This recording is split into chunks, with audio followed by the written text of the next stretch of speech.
Seguimos con la segunda unidad de aprendizaje, reclutamiento y gestión de recursos humanos en la microempresa, del módulo Dirección de la Actividad Empresarial.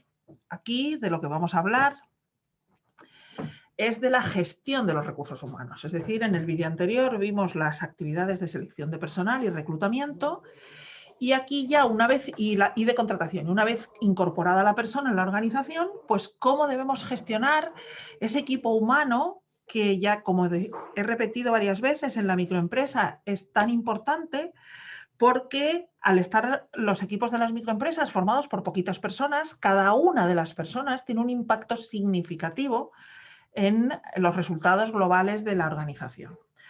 Entonces, normalmente en las pequeñas empresas, bueno, pues empieza la actividad con una o dos personas y a continuación se van incorporando otras personas al equipo. Lo que sí ocurre en las pequeñas empresas es que la gestión de los recursos humanos, es decir, las relaciones humanas, se llevan a cabo desde muy cerca porque es una organización pequeña, es decir, las personas que toman las decisiones de la organización y que toman las decisiones que pueden afectar a otros están muy cerca de esas personas normalmente en el día a día. Es lo normal. Normalmente en las pequeñas empresas la gerencia, la dirección, los jefes de equipo están muy metidos en el día a día de las organizaciones. Pueden ocurrir así, hay pequeñas empresas en donde a lo mejor la propiedad es quien toma las decisiones y la propiedad pues no está en el día a día. Pero lo que sí es verdad es que quien está en el día a día, lo que sí es verdad es que está muy cerca de todas las personas que participan en el día a día. A la hora de gestionar los recursos humanos es fundamental saber que se va generando una cultura en la empresa. No necesariamente las microempresas tienen por qué ser empresas muy, muy jóvenes. Una microempresa puede ser una empresa que está empezando, pero también puede ser una empresa que lleva 20 años en el mercado, pero que es pequeña. Pues porque sencillamente por su actividad pues no ha crecido, por su localización, etcétera. Pensemos en múltiples pequeñas tiendas de barrio, pequeños bares, cafeterías, restaurantes que pueden llevar muchísimos años funcionando y que en realidad, pues a lo mejor el grupo total de personas que lo gestionan o que llevan la actividad, pues a lo mejor son 7 u 8. Entonces, eso va generando lo que se llama la cultura organizacional, la cultura que es un conjunto, sobre todo, de convicciones y de creencias que las personas que forman parte de la empresa comparten. Muchas veces incluso se generan hasta unos valores propios de la empresa. Muchas veces las empresas incluso consiguen que esos valores se conviertan en atributos de marca.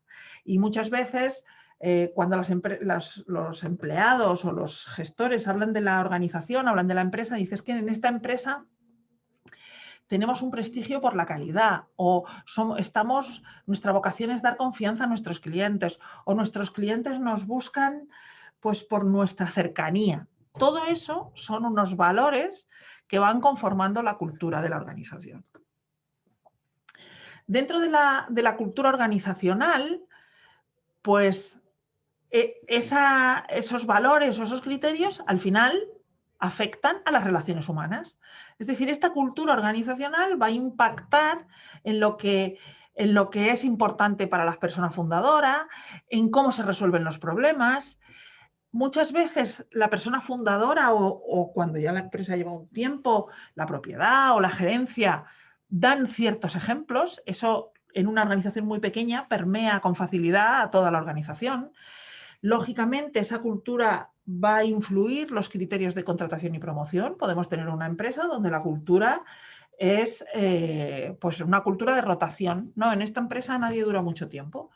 Eso genera una cultura. Entonces, ¿qué tipo de cultura generará eso? Lo veremos un poco con más tranquilidad después, pero en el fondo, si yo trabajo en una empresa que sé que su cultura es de que se contrata a la gente y hay mucha rotación por las razones que sean, porque se decide no renovar contratos temporales o lo que sea, pues eso va a generar una cultura en la organización pues de miedo, de intranquilidad, de preocupación y además de falta de lealtad. La gente no va a ser leal a una organización, no se va a sentir comprometida con una organización en la que sabe que no va a durar. Pues todo este tipo de cosas forman parte de la cultura y conforman la manera en la que las personas que forman parte de la organización se relacionan. Esta cultura se transmite por el estilo de dirección. El estilo de dirección es la forma en que la organización dirige al personal. No necesariamente tiene por qué ser el estilo, o sea, el estilo de dirección no tiene por qué ser cómo dirige el jefe, eso lo veremos a continuación, sino el estilo que en la organización se da a la hora de dirigir a las personas.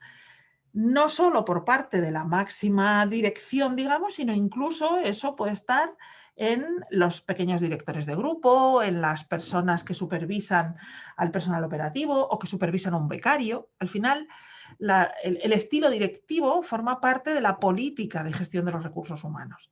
Entonces, bueno, pues existen diferentes estilos o roles de dirección. Puede existir un rol de director-productor, funciona por objetivos y lo que busca es la producción. Existe un rol que es más bien de monitor y coordinador. Entonces, en este rol directivo está muy focalizado en el proceso interno. La idea es que las cosas se hagan y lo que se busca es pues, que haya una eficacia, una eficiencia. Entonces, se generan parámetros de control, indicadores, etcétera.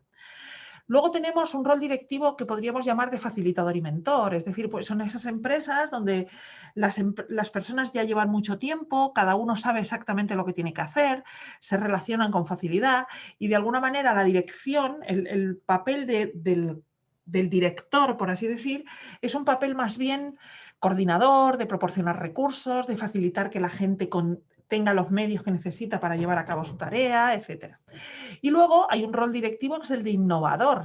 Innovador o broker es esa persona que está continuamente trayendo nuevos proyectos, que está fomentando la innovación, que además está generando relaciones de sinergia con otras organizaciones, con otras empresas, etc. Estos son diferentes estilos de dirección que se pueden dar en una organización y que, por supuesto, va a depender de las personas que haya dentro el que se lleven unos u otros. Y luego están los llamados estilos de liderazgo.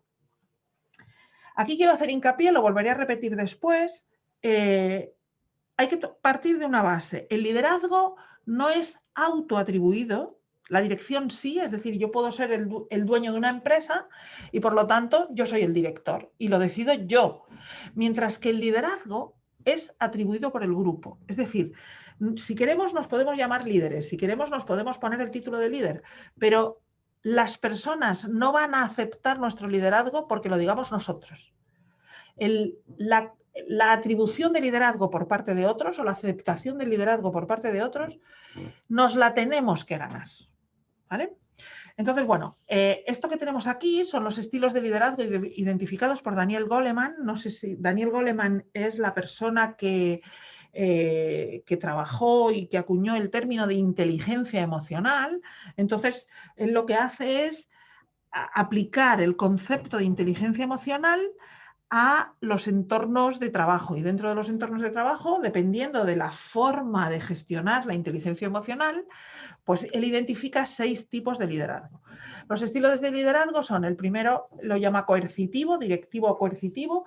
En este caso tenemos un estilo de liderazgo basado en dar instrucciones, normalmente instrucciones concretas para tareas concretas que además deben cumplirse de forma inmediata.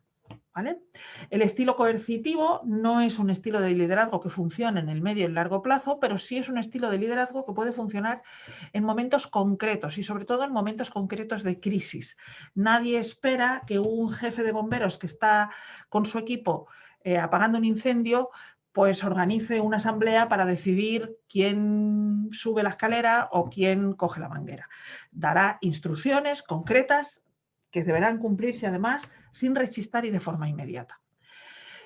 Existe otro tipo de liderazgo que es el liderazgo visionario o orientativo. En este caso, el liderazgo consiste en compartir con los otros la visión, es decir, el objetivo a donde queremos llegar, y en esa visión a medio y largo plazo, el equipo se siente motivado y de alguna manera pues acepta ese liderazgo, es decir, comparte la visión del líder.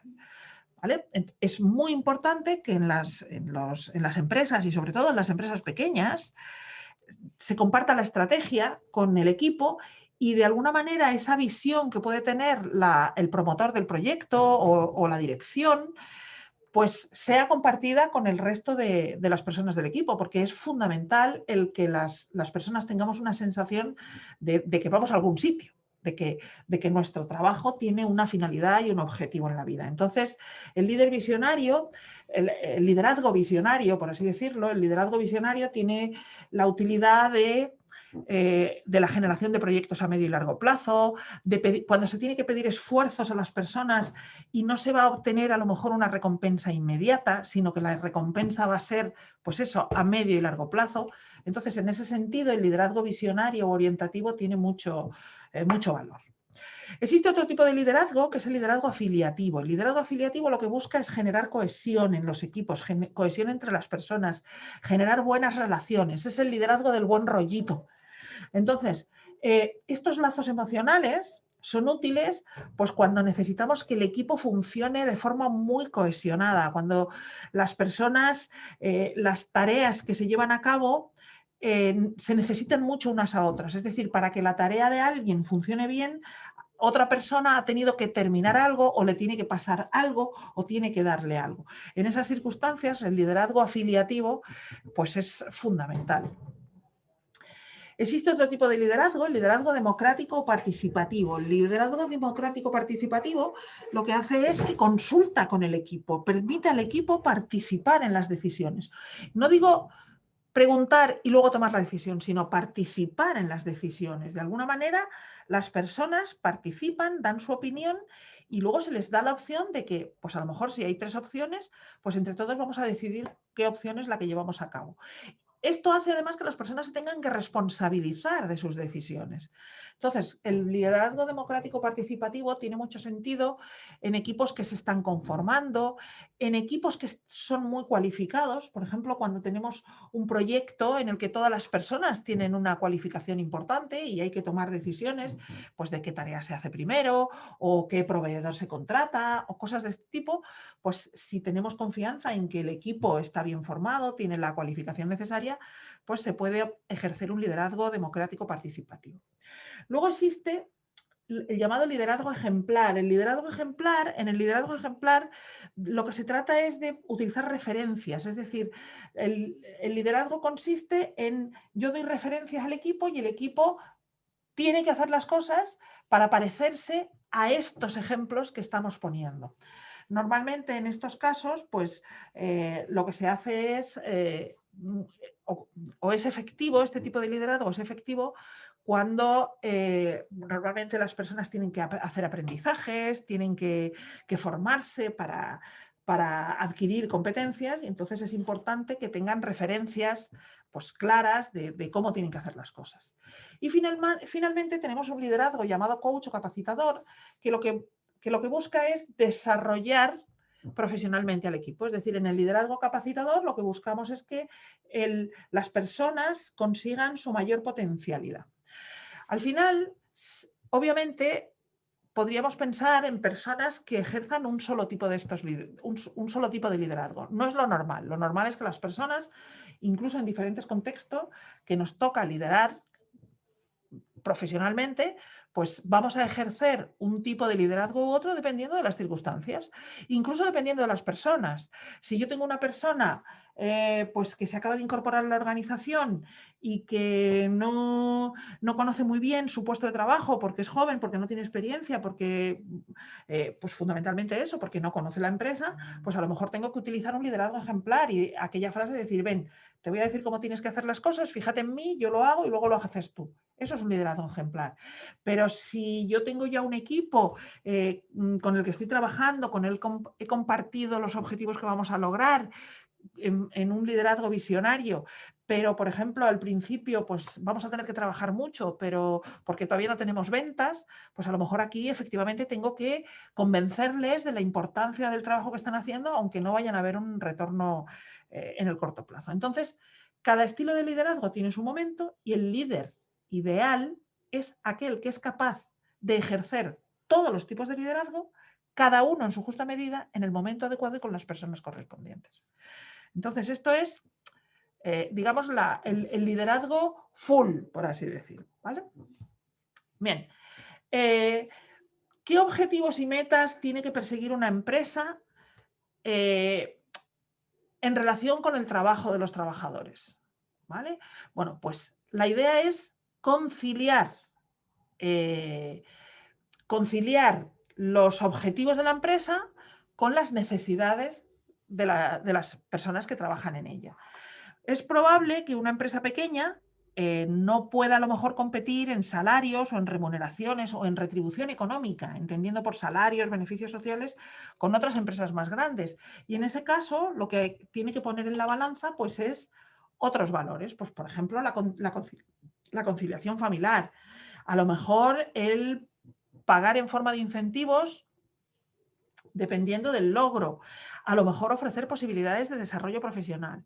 También es verdad que a veces ocurre que una empresa, al ser pequeña, puede ser más capaz de hacer remuneraciones más altas que el mercado, precisamente porque al ser pequeña no tiene el riesgo de que las personas utilicen la remuneración como fuente de reclamación, de conflicto, etcétera. Es decir, si yo tengo una empresa donde hay 8 personas y prácticamente cada una ocupa un puesto de trabajo prácticamente distinto, pues me puedo permitir el lujo a lo mejor de pagarles un poco por encima del mercado porque nadie me va a reclamar cobrar como su vecino de mesa, porque los trabajos son diferentes, ¿de acuerdo? Entonces, digamos que al final el empresario lo que tiene que hacer es encajar bien las necesidades y disponibilidades de la empresa con las necesidades del equipo.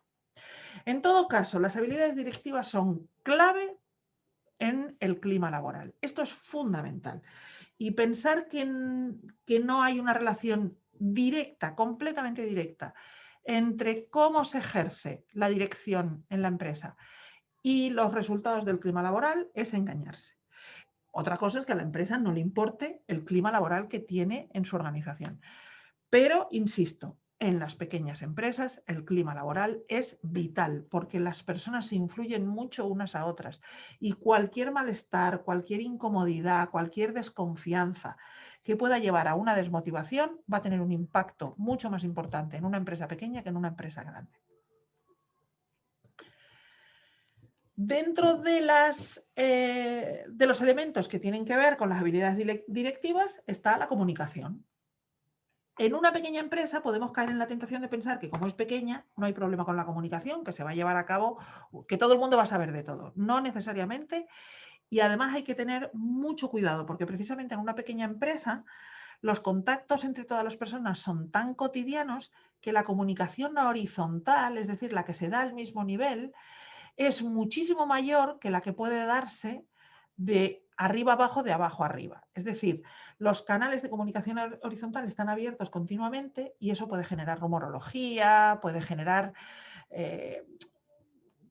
mensajes que no tengan el 100% de la información, cuando en una empresa pequeña sería muy fácil controlar con toda facilidad pues que todo el mundo tenga la información que necesite para su día a día. Es decir, esta comunicación ascendente y descendente, es decir, los mensajes de la dirección hacia el personal operativo y la capacidad de que el personal operativo pueda hacer llegar a la dirección sus necesidades, sus propuestas, pues estos canales son muy sencillos de manejar. Entonces, es importante en una organización pequeña controlar que la comunicación está fluyendo adecuadamente, que no se generan malos entendidos, que no se generan bloqueos de comunicación, etc.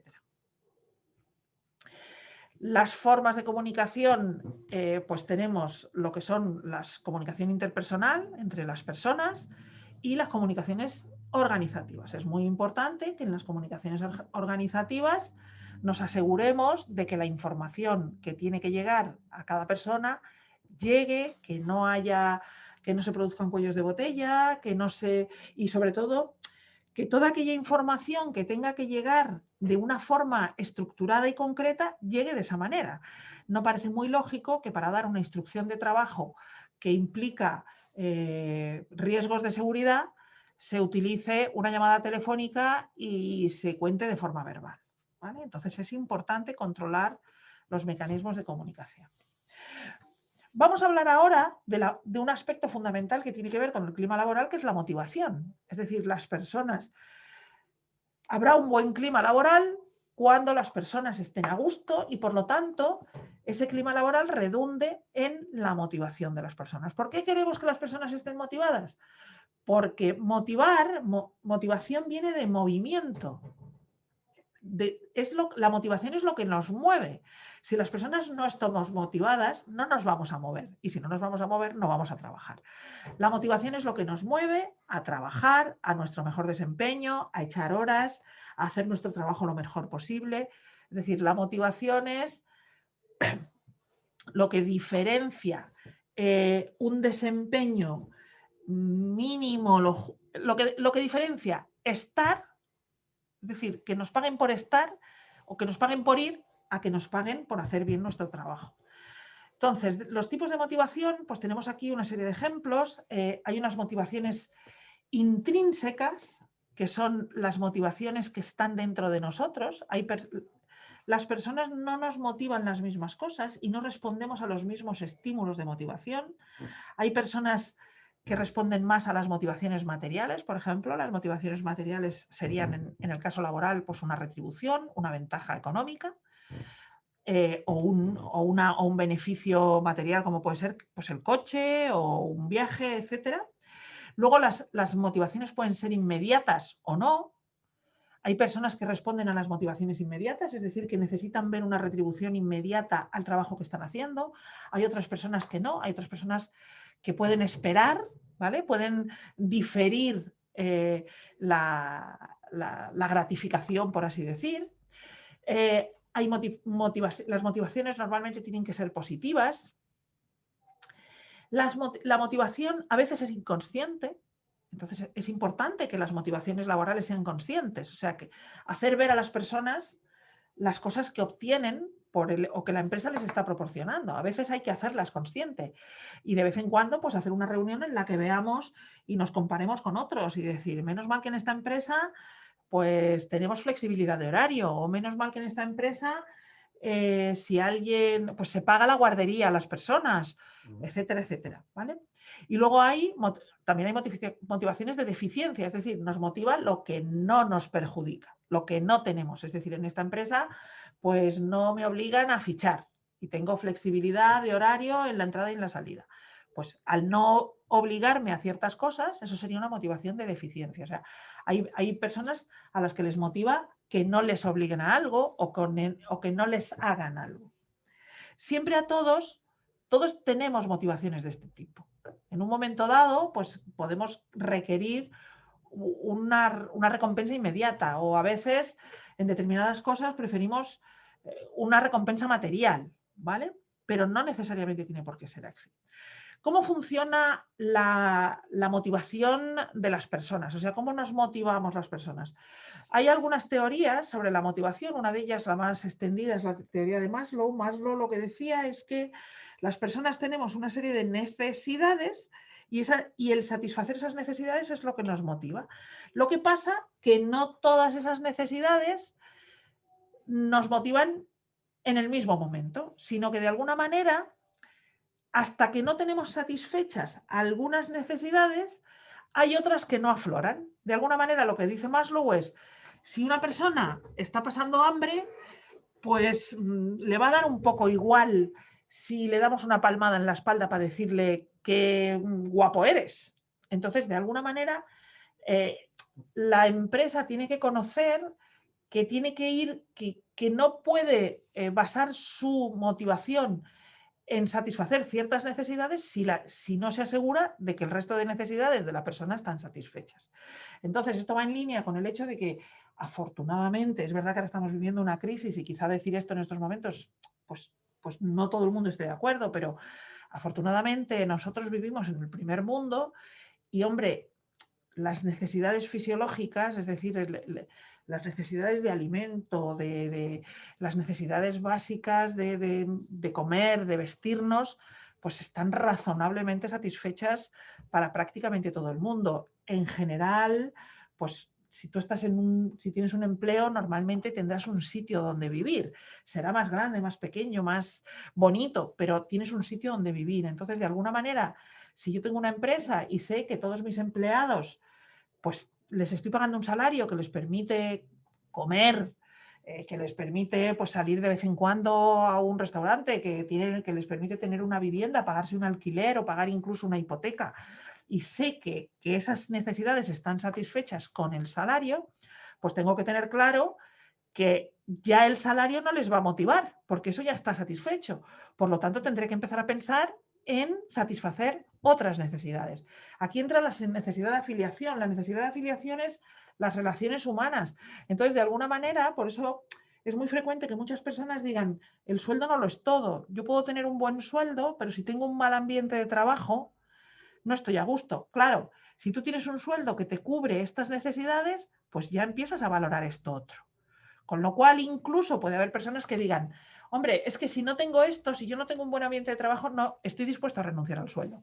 Vale, es posible que estés dispuesto a renunciar al sueldo, pero no a comer y a vestirte y a tener una casa. Es decir, lo que las empresas tienen que tener claro es que el sueldo no lo es todo, porque el sueldo me da estas cosas, pero puede no darme esta. Yo puedo necesitar tener un buen ambiente de trabajo, pero es que además puedo necesitar reconocimiento. Oye, no me basta. Yo sé que me pagas un buen sueldo, es que lo estoy haciendo bien, pero caray, necesito también que me lo digas, ¿vale? Es más, si esto no está del todo cubierto, es decir, si me estás pagando un sueldo muy justito, que sí, que no paso hambre y que además tengo una casa, pues por lo menos cúrrate lo otro, porque si no, no me, o sea, vale, esto lo tengo cubierto, pero no me puedo permitir alegrías. Como no puedo, no sé, comprarme a lo mejor pues un coche para que me envidien mis vecinos, que sería una forma a lo mejor de recibir un cierto reconocimiento, pues el reconocimiento me lo tendrá que dar la empresa. Entonces, en definitiva, las necesidades son eso. Necesito unas necesidades básicas de seguridad y confort, necesito tener un buen ambiente de trabajo, necesito un reconocimiento, es decir, que me reconozcan que lo que hago está bien hecho, y además la realización personal. ¿Qué es la realización? Pues sentir que el trabajo que desempeño tiene sentido. Hay veces que hay personas que trabajan en una empresa y les da la sensación de que lo que hacen no influye para nada en los resultados de la empresa, o peor, que es verdad que lo que hace esta empresa en realidad tiene poco impacto en la sociedad. A veces podría eventualmente hasta tener un impacto negativo. Esto es importante. Imaginemos una situación extrema en la que una empresa está, por ejemplo, defraudando o está contaminando. Pues las necesidades de realización, la motivación de la realización, que tiene que ver con aspectos éticos, los valores, etcétera, hacen que, aunque me estés pagando un sueldo y aunque me estés diciendo que soy maravilloso y que lo hago muy bien, sí, eso lo tengo cubierto, pero es que yo ya necesito tener la tranquilidad de que lo que estoy haciendo tiene un sentido social, y si lo que estoy haciendo no tiene un sentido social, pues posiblemente estaré desmotivado. Otra teoría, hay otras teorías sobre el liderazgo, que lo tenéis en el manual, pero sobre la motivación, perdón, pero otro aspecto fundamental a la hora de motivar a los equipos es el liderazgo, o sea, quién ejerce el liderazgo y cómo se ejerce. Existe en las empresas muchas veces un liderazgo formal y un liderazgo informal. Normalmente en los grupos formales el liderazgo formal se designa de forma jerárquica, es decir, el líder es el jefe, pero en realidad existe también en los grupos informales una designación espontánea, es decir, en la empresa el líder se asume que es el jefe, pero la realidad es que el equipo, el grupo, va a designar de forma espontánea a quien considera su verdadero líder. Esto, por ejemplo, es un ejemplo que podemos ver, se da en los equipos de fútbol. En los equipos de fútbol, me estoy hablando de los equipos de los que todos podemos conocer, aunque no nos guste el fútbol o no lo sigamos con mucho detalle, pero lo vemos en el telediario todos los días, pues es muy frecuente, o es frecuente, que a veces en un equipo de fútbol donde el liderazgo debería ser ejercido por el entrenador, pues resulta que ese liderazgo está disputado y el entrenador tiene problemas porque alguno de los jugadores está más reconocido como líder por el resto del equipo que él mismo. ¿Vale? Entonces, bueno, estas cosas pueden ocurrir y ocurren muchísimo en las empresas cuando el jefe nominal no es reconocido como un líder por el equipo y muchas veces hay algún empleado o empleada o un jefe intermedio o un mando intermedio que es la persona de confianza, la persona que de verdad, a la que el grupo sigue, la persona que ayuda a los demás y cuyo liderazgo es el que el grupo de forma informal reconoce.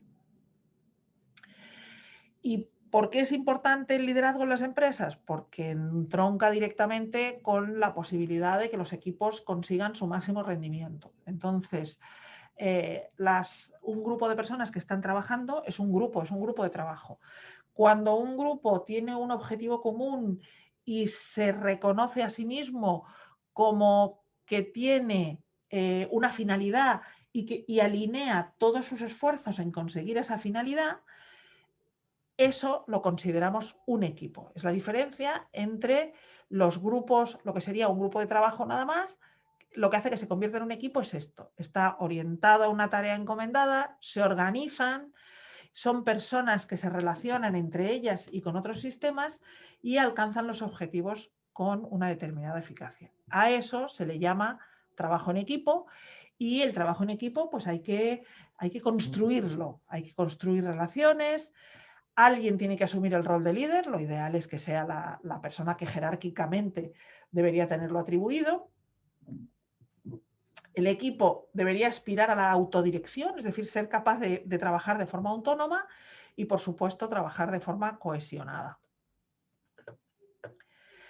Cuando en un equipo se producen conflictos, pues es importante también controlar dentro de las habilidades directivas la habilidad de negociación, precisamente para estas situaciones, ¿vale? Estamos hablando aquí de las habilidades directivas y dentro de las habilidades directivas, pues la negociación, la capacidad de negociación es una de ellas. Es fundamental que las negociaciones se basen en acuerdos donde se consiga esto, que ambas partes ganen, ¿de acuerdo? Hay diferentes planteamientos, posiciones en las que se ponen posiciones inflexibles donde alguien quiere ganar y si la persona que quiere ganar no tiene el poder, pues entonces ni siquiera se abre una negociación y las dos partes pierden.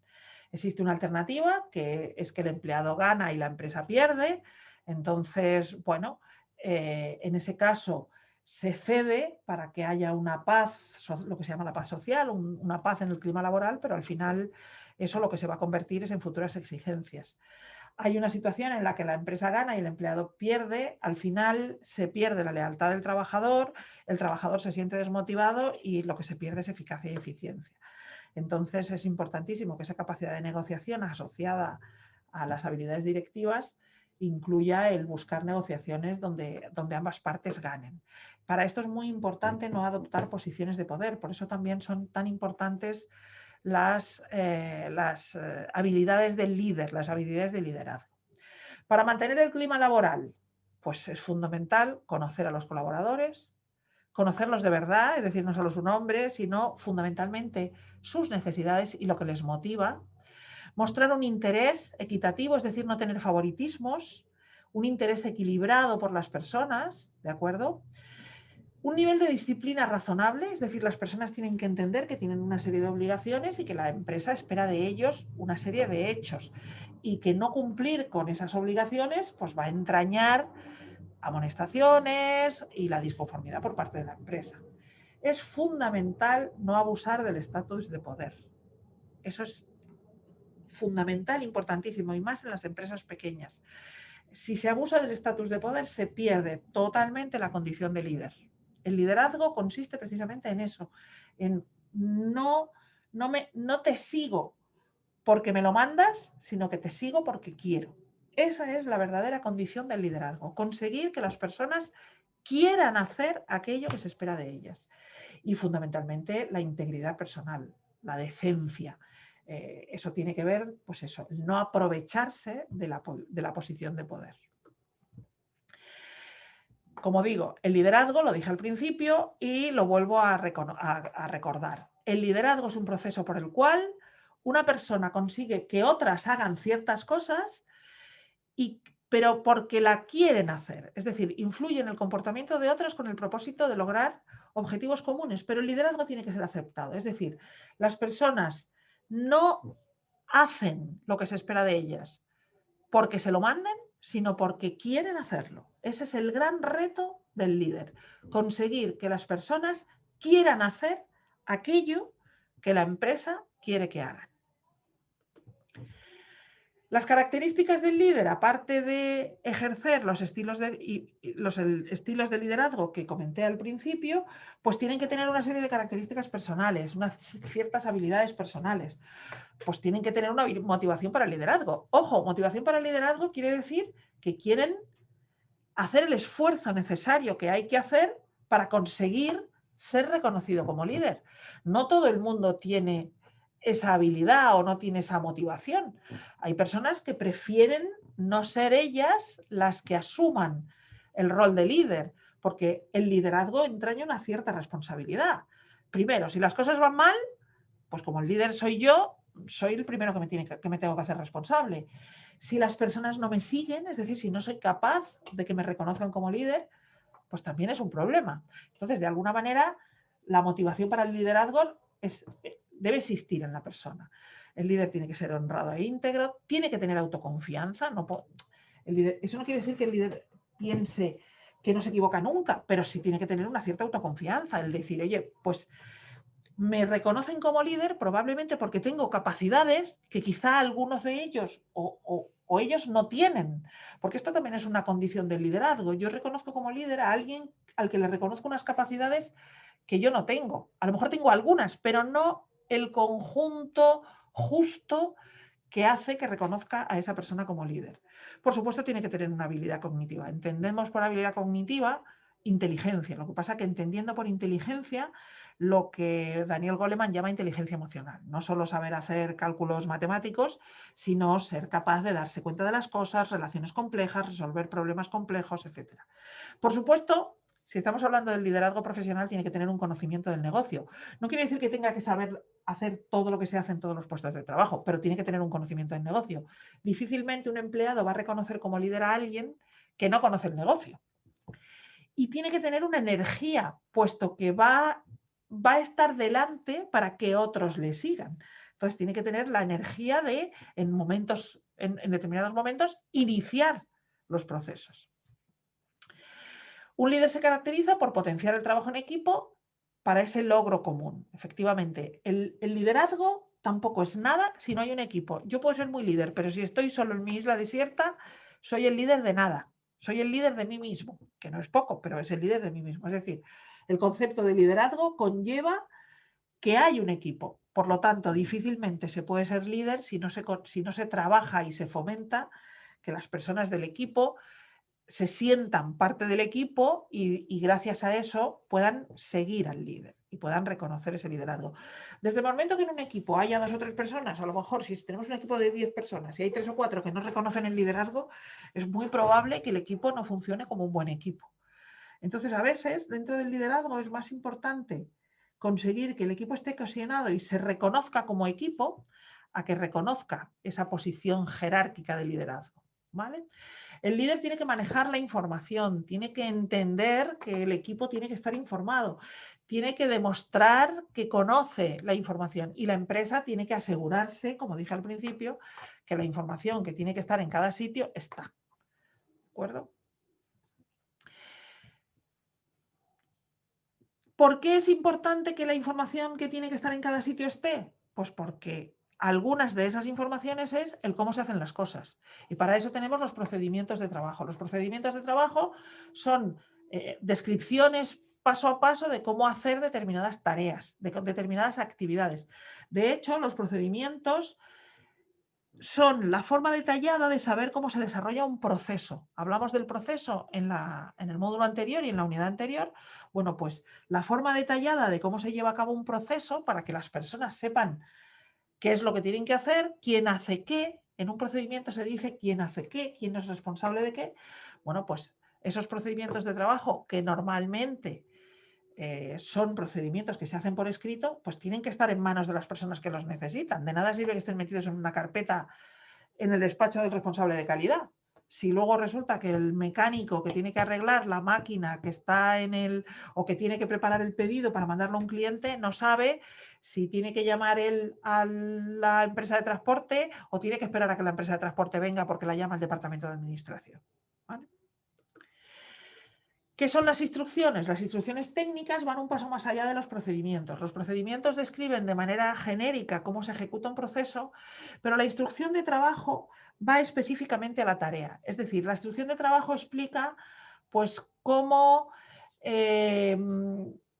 instalar una determinada pieza en una maquinaria, cómo hacer el cambio de aceite y filtro a un coche. Es decir, es una tarea concreta. Pues primero se abre el capó, luego se abre la tapa donde está alojado el filtro del aceite, las sucesivas partes detalladas de las diferentes tareas o subtareas que hay que hacer para llevar a cabo una tarea. Eso es una instrucción de trabajo.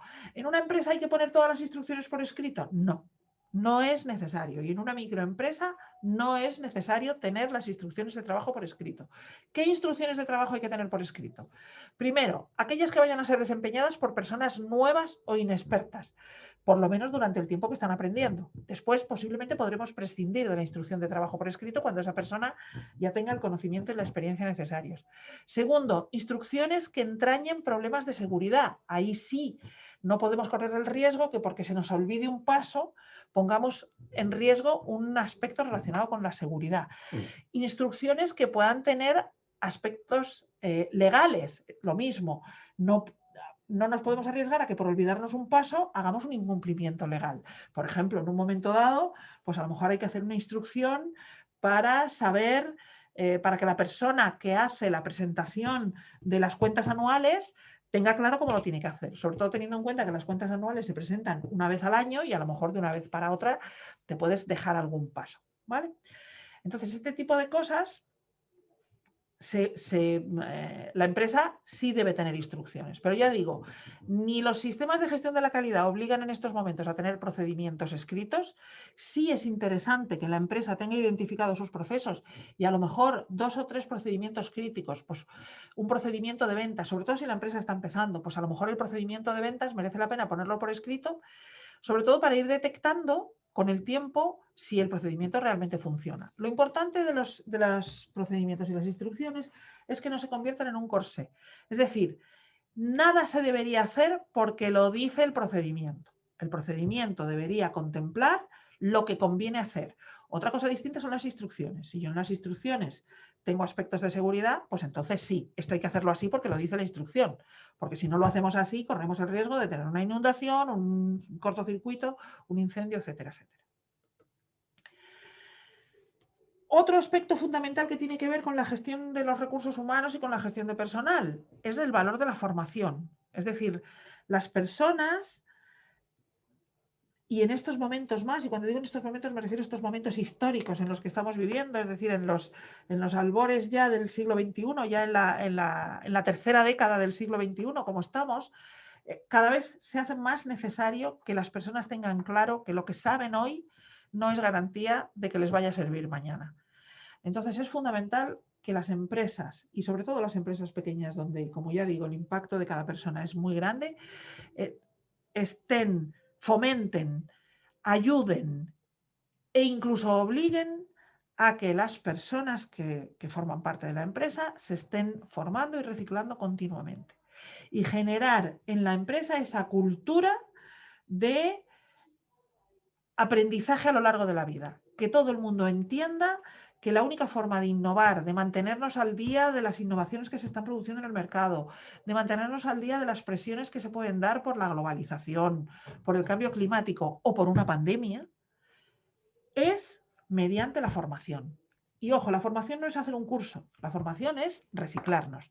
Existen múltiples fórmulas, como veremos, en los que podemos formarnos, ¿de acuerdo? Entonces, ¿cómo detectamos las necesidades de formación? Pues la forma más básica es haciendo un análisis de desempeño. ¿La persona está desempeñando adecuadamente todas las tareas que tiene encomendadas? Sí. ¿La persona es capaz de desempeñar de forma competente las tareas que se le van a pedir en el futuro próximo? Sí, pues entonces no necesita formación. Pero si la respuesta es, pues alguna no, entonces hay que hacer una previsión de formación. Pero a veces también existe simplemente, analizamos el desempeño global de la organización. A lo mejor las personas están ejerciendo perfectamente sus tareas, pero la empresa podría ser más eficiente. ¿Por qué? Pues incorporando a lo mejor una aplicación informática. Vale, automáticamente si incorporamos una nueva herramienta informática, posiblemente vamos a tener que dar formación. Y cambiando algún procedimiento de trabajo, vamos a tener que formar a las personas involucradas. Generando una subcontratando una determinada parte de las tareas que va a hacer que personas que antes hacían esa tarea ahora tengan que hacer otra cosa. Pues esa persona va a necesitar formación. Y así sucesivamente. Entonces, tanto el análisis de desempeño como la forma global en la que está trabajando la empresa, como la forma en que están organizadas las actividades de las personas, nos dan información de hasta qué punto las personas están preparadas para hacer las actividades que están realizando. Pero ojo, no podemos poner la vista en el hoy, hay que poner la vista en el mañana. Es importante tener claro que lo que sirve para hoy es muy probable que mañana se nos quede corto. No quiere decir que no nos sirva en absoluto, sino simplemente se nos quede corto. Y los aspectos tecnológicos, como veremos después, son fundamentales. ¿Qué tipos de formación podemos utilizar? A ver, hay una formación fundamental, la presencial, que es además dentro de la propia organización. Las personas están aprendiendo continuamente. El día a día genera un aprendizaje. Entonces, por eso es importante también, de alguna manera, explicitar eso, hacerle ver a las personas de la organización que están aprendiendo y a lo mejor generar procedimientos internos que permitan reconocer de alguna manera esos aprendizajes mediante pues un diploma interno de alguien que antes no hacía una tarea, ahora resulta que la hace, ha aprendido por su cuenta, leyendo documentación o buscando vídeos en internet o de la manera que sea y ha sido capaz de aprender a hacer algo y desempeñarlo adecuadamente. Bueno, pues a lo mejor la organización lo que tiene que hacer, oye, esto que no sabías hacer, ahora resulta que lo haces, estás trabajando para la empresa, pues te vamos a dar lo vamos a incorporar en tu currículum y te vamos a dar un pequeño informe de que va a quedar en tu expediente de personal, donde figure que en el año tal pues aprendiste a hacer esto, esta persona aprendió a hacer esto e incorporó estos conocimientos, estas habilidades, etcétera. A lo mejor luego dentro de 2 años haces otra cosa, pero aquello ya está en tu currículum, ¿vale? Entonces esto es importante. La propia experiencia y el propio trabajo está generando aprendizaje. Y luego la organización, la empresa puede promover diferentes modalidades de aprendizaje, pero lo muy importante es promover. O sea, no esperar a que el empleado diga, oye, ¿puedo salir media hora antes porque estoy haciendo un curso de no sé qué? No. La empresa tiene que fomentar en las personas, en las personas del equipo que se formen y inducirlas y decirle, oye, queremos que os mantengáis al día. Hemos detectado estas áreas en las que puede ser necesario que a lo mejor el año que viene o el otro abordemos un proyecto. ¿Quién se apunta? O a alguien proponerle específicamente, oye, mira, vamos a incorporar una nueva herramienta informática, necesitamos que te formes en esto, vamos a buscar la manera de que lo hagas y te vamos a dar horas, vamos a buscar horas, pero a lo mejor tienes que poner horas también de tu tiempo. Digo esto porque a veces es muy frecuente que las empresas organicen la formación del personal fuera del horario laboral. Esto hay que compensarlo. Es verdad que la formación que la persona va a recibir se la va a quedar y va a ser para él o para ella. Pero hombre, si yo estoy promoviendo que la persona se forme porque la empresa va a necesitar sus habilidades, lo suyo es que compartamos el esfuerzo. Entonces, a lo mejor es verdad que podemos hacer toda la formación dentro del horario laboral, pero a lo mejor es hacerlo de forma compartida. Unas horas dentro del horario laboral y otras horas fuera. Lógicamente, los tipos de formación pueden ser de mucho tipo, de muchas maneras. Podemos tener una formación de acogida cuando las personas se incorporan, de reciclaje, de desarrollo, es decir, para que la persona promocione. Puede haber áreas de todo tipo, áreas técnicas, áreas organizativas, calidad, prevención, etcétera. Por puesto, por unidad de negocio, pues el área de ventas da formación específica en venta, el área de recursos humanos, formación específica en recursos humanos, etc. Y luego lo que sí hay son unas ciertas áreas emergentes, es decir, que la empresa no puede olvidar. Hay cosas que están ahí, que están ocurriendo y que aunque las personas en particular en su día a día no necesiten específicamente esa formación, es importante que la empresa incorpore que todo su personal debería estar formado en este tipo de aspectos. Temas de internacionalización. A lo mejor la empresa es local, pero en cualquier momento puede necesitar internacionalizarse. Y una de las barreras fundamentales a la internacionalización es la falta de conocimientos dentro de la empresa sobre estos aspectos. Bueno, pues a lo mejor conviene que determinada persona, alguien que tenga responsabilidad en nuevos proyectos o este tipo de cosas, pues se forme en internacionalización, aunque no lo vaya a utilizar en el corto plazo, pero tener a alguien en la organización que sea capaz de por lo menos entender de estos temas. Los aspectos logísticos son fundamentales, aunque la empresa no tenga una organización logística, pero pues si hace pedidos, si prepara mercancías, esto es fundamental. Absolutamente crítica la comunicación digital, no solo para la persona que lleva los temas de marketing, y ni siquiera pensar que como tenemos contratado un community manager externo, esto no lo necesitamos en la organización. No es verdad. Cada vez esto es más importante. Pensemos que los empleados tienen redes sociales personales y las personas hablan en redes sociales de sus empresas, de sus trabajos, se fotografían a sí mismas en un momento dado en una reunión profesional. Esas personas deberían tener unos conocimientos básicos de cómo comunicar digitalmente los aspectos que tienen que ver con su empresa. Por ejemplo, yo particularmente me gustaría que en mi empresa, si todos mis empleados tienen un perfil de LinkedIn, ese perfil de LinkedIn cumple unos determinados estándares. Ese perfil de LinkedIn, tenerlo enlazado con la página de LinkedIn de la empresa. Es decir, hay una serie de aspectos que están en el mercado, que forman parte de lo que del entorno empresarial en el que se están moviendo las empresas, y nuestro personal debería estar formado en ellos, aunque fuera un mínimo barniz. Aquí no lo tengo incluido, pero por ejemplo, aspectos de igualdad es fundamental. Todas las personas que trabajan en una empresa deberían tener formación en materia de igualdad, igual que es obligatorio que la tengan en materia de prevención de riesgos laborales. Y para terminar, o para casi terminar, un aspecto importantísimo que las empresas tienen que tener en relación con su gestión de recursos humanos es la evaluación del desempeño. Hemos dicho que es importante la evaluación del desempeño para saber si las personas necesitan formación. Vale, ¿y cómo evaluamos el desempeño? ¿Qué es la evaluación del desempeño? Pues la evaluación del desempeño es medir si se están cumpliendo los objetivos. Eso es evaluación del desempeño. Y eso se puede hacer, hay que hacerlo a dos niveles. Nivel empresa, nivel personas. ¿Por qué nivel empresa? Igual que hemos dicho en temas anteriores que tenemos que tener unos indicadores de negocio. Tenemos unos indicadores para saber si estamos cumpliendo con la rentabilidad, si nuestros clientes están contentos o si nuestros procesos se están ejecutando en los tiempos adecuados.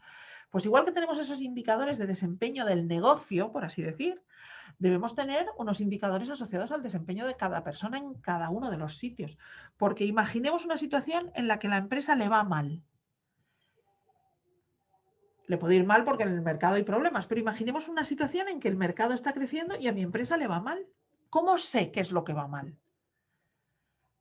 Y tengo unos indicadores, ¿vale? Tengo un indicador de satisfacción del cliente. Los clientes no están satisfechos. ¿Por qué no están satisfechos? ¿Cómo puedo saber por qué no están satisfechos? Bueno, pues en ese análisis a lo mejor tengo que analizar la parte de responsabilidad que tiene en la satisfacción de los clientes cada una de las personas de la organización. La idea principal cuando los clientes no están satisfechos es pensar que las personas que les atienden en las tiendas lo están haciendo mal, pero a lo mejor resulta que los clientes no están satisfechos porque sistemáticamente les mandamos mal las facturas y quien está funcionando mal es el departamento de facturación. Entonces, tenemos que tener, o a lo mejor resulta que están insatisfechos o están poco satisfechos porque sistemáticamente los pedidos les llegan tarde. Y a lo mejor resulta que el problema lo tenemos en el almacén. Entonces, es muy importante que esa evaluación del desempeño basada en indicadores, como veremos a continuación, se haga no solo a nivel empresa, sino también a nivel departamento e incluso a nivel empleado. Es decir, ¿cómo podemos aplicar indicadores al trabajo que hacen las personas? Pues se puede hacer. Se pueden utilizar variables, indicadores cuantitativos e indicadores cualitativos y dependerá del trabajo de cada uno. ¿Qué tipo de indicadores pueden servir para saber si un departamento de administración está haciendo bien su trabajo? Bueno, pues el número de facturas, por ejemplo, el número de facturas erróneas, porcentaje de facturas erróneas respecto de las facturas totales emitidas. Pues tiempo que se tarda en cerrar la contabilidad mensual una vez cerrado el mes. Es decir, qué día del mes o cuántos días toma el cierre de la contabilidad. Ese tipo de cosas tienen que ver son indicadores cuantitativos de un departamento de administración. Indicadores cuantitativos en ventas, pues eso es muy fácil. Número de unidades vendidas o facturación, eso es fácil. Número de visitas a clientes, etcétera. En un almacén, pues el plazo de entrega de los pedidos, el porcentaje de pedidos entregados en plazo respecto del total de pedidos, el tiempo que se tarda en hacer los pedidos, el número de errores que se encuentra en los inventarios, el tiempo que se tarda en hacer un inventario, el tiempo que se tarda en dar de alta en el sistema informático los productos cuando entran en el almacén. Ese tipo de elementos o de indicadores nos permiten medir el desempeño. Y si la persona encargada de dar de alta los productos es una, pues si los productos no se dan de alta en el tiempo que corresponde, pues esa persona, por alguna razón no está cumpliendo sus objetivos. Luego habrá que analizar qué pasa, pero por alguna razón no los está cumpliendo. Entonces, esto es importante tener claro, pues que medir el desempeño de las personas, asociarle indicadores e incluso, aunque no lo vamos a hablar aquí, asociarles parte de la retribución es importante. A lo mejor resulta que para que la empresa funcione con un buen engranaje, pues tengo que asociar una retribución a la consecución de objetivos, lo cual va a redundar en un mejor desempeño y, por supuesto, en una mejor motivación. Y quien dice una retribución económica en dinero o una retribución en especie, ¿vale?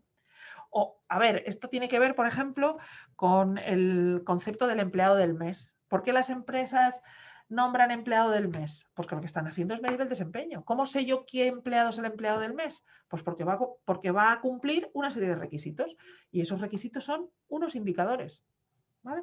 Entonces, dentro de los indicadores cualitativos, de los indicadores cuantitativos, pues aquí tenemos cada empresa tendrá que medirlos de la manera que corresponda. Pero además, también en un momento dado, si es difícil medir con indicadores cuantitativos, pues a lo mejor tenemos que utilizar indicadores cualitativos. Y los indicadores cualitativos, pues aquí tenéis un ejemplo. Esto es una escala gráfica, se llama así, este método de medir desempeños. Y aquí, pues lo que se está haciendo, por ejemplo, es pues, factores de producción, cantidad de trabajo realizado. Pues consideramos óptimo que siempre supera los estándares, a veces supera los estándares, satisface los estándares, a veces está por debajo y siempre está por debajo de los estándares. Claro, aquí no le estamos asignando un valor, ¿vale?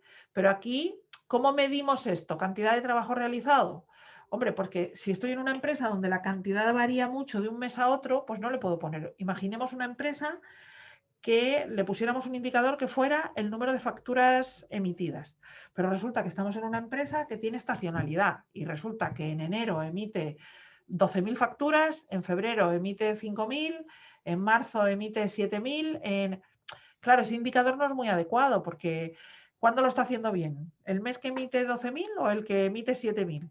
Y si no hemos vendido más, o sea, no es culpa de la persona es capaz de emitir 12.000 facturas, pero si los vendedores solo han vendido 7.000 productos, pues por eso es importante. Entonces, cantidad de trabajo realizado. ¿Esta persona ha sido capaz de emitir las 12.000 facturas en fecha sin equivocarse y tal? Pues, oye, fenomenal. Ha emitido 12.000 facturas y además ha sido capaz de hacer 200 notas de abono del mes anterior y ponerse al día con no sé cuántas, pues supera los estándares. ¿Vale? Entonces, bueno, pues hay factores del desempeño que no se pueden medir de forma cuantitativa con un indicador cuantitativo y para ello existen estos instrumentos que tenéis descrito con un poquito más de detalle en el material. Al final, ¿para qué sirve la evaluación del desempeño? Pues para lo mismo, o sea, la evaluación del desempeño de las personas sirve exactamente lo mismo que para la evaluación del desempeño de la organización. Para ver qué está pasando, para ver si estamos cumpliendo con lo que habíamos previsto y para, en caso contrario, tomar medidas correctivas. Y en caso de que estemos cumpliendo con lo que estaba previsto, ver si somos capaces de mejorar todavía un poquito más. Entonces, para eso tenemos los indicadores, hacemos el control y la evaluación, detectamos las posibles desviaciones y tomamos acciones correctoras. Y ojo, las acciones correctoras no tienen por qué ser despedir a alguien. Las acciones correctoras a lo mejor es darle un curso. A lo mejor la persona no está llegando a lo que se considera óptimo porque nadie le ha enseñado a hacer ese trabajo. Entonces, bueno, hay además incluso a lo mejor, por ejemplo, y aquí puedo poner el ejemplo de un vendedor, a lo mejor un vendedor está vendiendo menos porque resulta que cuando se le puso el objetivo a primeros de año tenía 200 clientes, pero resulta que ha habido un incendio en un polígono y en ese polígono había 60 clientes y esos 60 clientes cerraron en junio y en diciembre no han abierto. Y no han vendido nada y por lo tanto no me han comprado nada. Entonces, bueno, pues estas cosas pueden pasar. Las desviaciones no es solo que el empleado lo está haciendo mal, pero sí es verdad que si el empleado tiene algún problema, la única forma de saberlo con rigor, podemos tener una intuición, parecernos, pero la forma de saberlo con rigor es utilizando un sistema de medición del desempeño basado en variables e indicadores. Por cierto, un indicador fundamental puede ser la puntualidad. Lo que pasa es que a veces alguien puede ser muy puntual, muy puntual, muy puntual y luego pasarse el día rajándose la barriga. Entonces, cuidado con la puntualidad, que es un buen indicador, pero en este país donde premiamos tanto la presencialidad, a las personas que estáis formándoos para gestionar equipos en pequeños negocios, os diría que, ojo, lo importante no es estar, lo importante es trabajar y cumplir los objetivos. Lo importante no es la presencialidad. No deberíamos pagar a nadie por estar, a menos que su trabajo sea estar. Me explico. Si yo tengo una empresa en un mostrador de atención al cliente, sí, se llama así, atención al cliente, donde está para responder a lo que le pidan las personas que se acercan y no se acerca a nadie, pues sí, a esa persona le estamos pagando por estar. O sea, esa persona cobra por estar allí disponible. Unos días tendrá mucho trabajo y otros días tendrá poco. También es verdad que yo no soy partidaria de los mostradores de atención al cliente donde no se hace nada, ¿eh? Pero bueno, dicho esto, ojo con el indicador de puntualidad, que es una tentación porque es muy fácil de medir con un reloj de fichar. Para terminar, ahora sí, todo lo que hacemos en la gestión de recursos humanos, en definitiva, lo que nos debe ayudar es a gestionar el talento de la organización. Las personas no son cuerpos, las personas son cuerpos, cerebros y corazones. Es decir, ¿por qué digo cuerpos, cerebros y corazones? Porque va a depender del tipo de trabajo que tenga que hacer. Hay personas que tienen que hacer más trabajo físico y otras menos trabajo físico. Pero en todo caso, las personas que hacen un trabajo no tan físico, si su cuerpo no funciona, es decir, si están incómodas, si no tienen un mobiliario adecuado, si no tienen las herramientas adecuadas, pues van a estar mal. De las personas incluso que hacen un trabajo físico, esperamos que lo hagan lo mejor posible, que hagan las mejoras que puedan hacer, aunque sea un trabajo físico. Un trabajo físico se puede hacer bien o se puede hacer mal, se puede hacer con una postura adecuada o no, se puede hacer con los descansos adecuados para no agotarse o no, se puede hacer controlando la temperatura ambiente para no fatigarse demasiado o no, bebiendo agua, etcétera, etcétera. Entonces, si la persona lo que está haciendo es moviendo cajas, pues apilándolas de la manera más adecuada, llevándolas con una carretilla de la manera más adecuada. Es decir, el trabajo físico también puede ser eficiente o ineficiente. Y finalmente, como digo, las personas son un cuerpo, un cerebro y un corazón. La gente puede decidir querer hacer las cosas o no, querer hacerlas bien o no, querer ayudar a la empresa o no. Por lo tanto, el talento está formado por las cosas que se nos dan bien, es decir, nuestras habilidades, lo que sabemos hacer, como ya dije antes, nuestra vocación de compromiso, es decir, de sentirnos partes de un equipo, de querer ayudar a otros y, por supuesto, con lo que nos motiva, con lo que de verdad nos gusta. Yo puedo tener una importante vocación de ayudar a otros, pero si tengo que ayudar a otros haciendo algo que no me gusta nada, que no me motiva nada, pues posiblemente no va a salir todo mi potencial. Es decir, en las empresas lo que tenemos que hacer es potenciar el talento. Y el talento está formado por lo que se nos da bien, por lo que nos permite sentirnos parte de un equipo y por lo que nos gusta hacer. Entonces, la empresa, de alguna manera, tiene que conocer bien a las personas que forman parte de ella para tratar de potenciar al máximo una buena relación de equipo, es decir, que las personas quieran ayudarse unas a otras, que se sientan cómodas unas con otras, procurar que las personas sepan hacer lo mejor posible el trabajo que tienen encomendado y procurar que las personas hagan lo que les guste. Y fijaros, dicho esto así, suena a, joder, es que a veces tienes que hacer cosas que no te gustan. Pues no se debería. Es decir, yo siempre cuento mi propia experiencia. A mí muchas personas me dicen, es que has tenido mucha suerte porque toda la vida has trabajado en lo que te gusta. A ver, yo estudié la carrera de química. Empecé a trabajar en una empresa de informática y empecé a trabajar como técnico. Mi trabajo consistía en diseñar, no en diseñar máquinas, sino en diseñar sistemas informáticos. Pero luego me pasé a ventas y tenía que vender equipos informáticos. Después cambié de empresa y fui jefe de ventas, es decir, ya tenía que gestionar personas y además era en el sector de automoción, tenía que vender coches y además todoterrenos.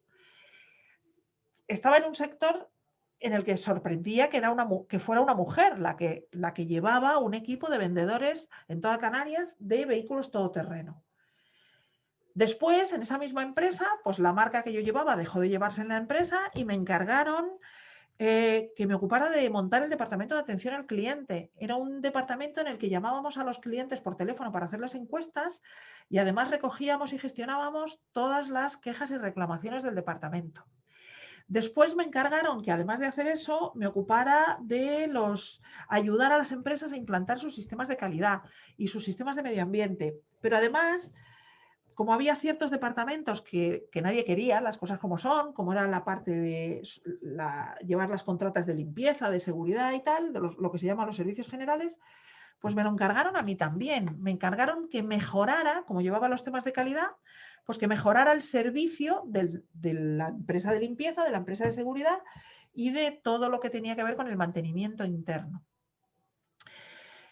Después cambié de empresa y estaba en una empresa que nos dedicábamos a importar cosas de China. Y cuando digo cosas, digo de todo. Yo hablaba con China y comprábamos electrodomésticos.